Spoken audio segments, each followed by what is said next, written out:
ये कहानी गांव के किसान माधव की है, जिसे कोई गहरा पुराना दर्द नहीं था, बल्कि बस उसकी एक आदत थी, अत्यधिक सोचने की। छोटी छोटी घटनाओं और टिप्पणियों पर वह अपने दिमाग में बहुत सारी बातें दौड़ाता रहता था, जिससे उसका मन बार बार उलझा रहता और वह निरंतर बेचैन और चिंतित हो जाता था। कहानी बताती है कि कैसे माधव की यह आदत उसके जीवन पर असर डालने लगी और आखिरकार कैसे उसे एक जैन गुरु की सीख ने सकारात्मक बदलाव की ओर अग्रसर किया। गांव के हरे भरे खेतों के बीच माधव नाम का एक किसान रहता था। माधव का जीवन किसी गहरे दुख या पुरानी पीड़ा से नहीं जुड़ा था, बल्कि उसकी समस्या थी अत्यधिक सोचने की आदत। अगर कोई उसके साथ छोटी सी बात करता या घटना में कोई टिप्पणी करता, तो वह उस पर दिन भर सोचता रहता। कभी कभी वह सोचता कि अगर उसने मुझसे ऐसा कहा तो मैं भी वैसा ही करूंगा, लेकिन अंततः वह कोई कार्रवाई नहीं कर पाता। इस लगातार सोचने की आदत के कारण माधव के गांव में उसके रिश्ते भी प्रभावित हो गए थे। खेत में काम करते समय उसकी मनोदशा अक्सर विचलित हो जाती थी, जिससे उसकी मेहनत में बाधा उत्पन्न होती थी। वह अक्सर बिना किसी ठोस वजह के अपने आप को चिंतित और असहज महसूस करता रहता था।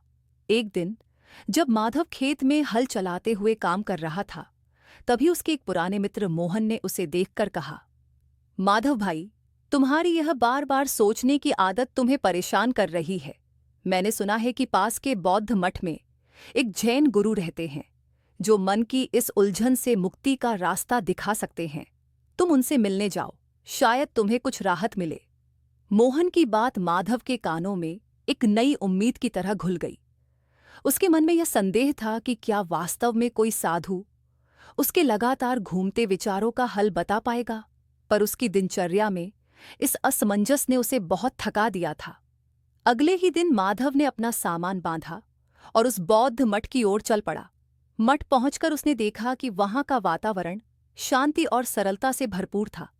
चारों ओर हरे भरे बाग बगीचे, शांत वातावरण में धीरे धीरे बहती हवा और साधुओं की धीमी चाल। अंततः उसे जैन गुरु से मिलने का अवसर मिला।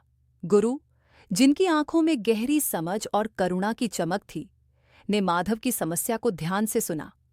गुरु ने एक मिट्टी का गिलास उठाया, उसमें पानी भरा और माधव को दिखाते हुए पूछा, बताओ, ये गिलास कितना हल्का है? माधव ने मुस्कुराते हुए कहा, गिलास तो बहुत हल्का है गुरुजी। फिर गुरु ने गिलास को अपने हाथ में पकड़े हुए पूछा, अगर मैं इस गिलास को कुछ देर तक इसी तरह पकड़कर रखूं तो क्या होगा? माधव ने सिर हिलाते हुए कहा, हाथ में दर्द और थकान हो जाएगी गुरुजी। गुरु ने धीरे से समझाया, बेटा, हमारे मन में जो विचार आते हैं वे भी इसी गिलास की तरह हैं। अगर हम उन्हें थोड़े समय के लिए सोच लें तो कोई बात नहीं होती, लेकिन अगर हम उन छोटी छोटी बातों पर बार बार ध्यान देते रहे तो वे हमारे मन को थका देती हैं। जैसे गिलास को लंबे समय तक पकड़कर रखने से हाथ में दर्द हो जाता है।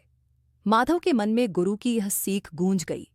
उसे एहसास हुआ कि उसकी यह अत्यधिक सोचने की आदत बिना किसी गहरे दर्द के भी उसे मानसिक रूप से कमजोर कर रही है। गुरु की सलाह ने माधव के मन में धीरे धीरे एक नई ऊर्जा भर दी। कुछ दिनों तक मठ में ध्यान और साधना करने के बाद माधव वापस गांव लौट आया। अब वह पहले जैसा असहज, चिड़चिड़ा और निराश नहीं था। खेत में काम करते हुए उसकी आंखों में एक नई चमक थी। वह समझ गया था कि किसी भी छोटी घटना पर अत्यधिक सोच विचार करना उसका मन भारी कर देता है। उसने सीख लिया था कि जैसे गिलास को पकड़कर रखना हानिकारक है, वैसे ही नकारात्मक विचारों को बार बार सोचने से मन की शांति खो जाती है। गांव में माधव के इस परिवर्तन को सबने सराहा। उसके दोस्त और परिवार वाले भी उसकी नई सकारात्मक सोच से प्रभावित हुए। माधव ने महसूस किया कि अगर हम छोटी छोटी बातों को बार बार सोचते रहेंगे तो हमारा मन अस्थिर हो जाएगा और जीवन में आगे बढ़ना मुश्किल हो जाएगा। इस कहानी से हमें यह सीखने को मिलता है कि पुरानी बातों या गहरे दर्द से ज्यादा अक्सर हमारी समस्या हमारी सोचने की आदत में निहित होती है। माधव की तरह हमें भी यह सीखना चाहिए कि बेकार की चिंताओं और अनावश्यक विचारों को तुरंत जाने देना ही सही राह है। तभी हम अपने जीवन में संतुलन और शांति पा सकते हैं।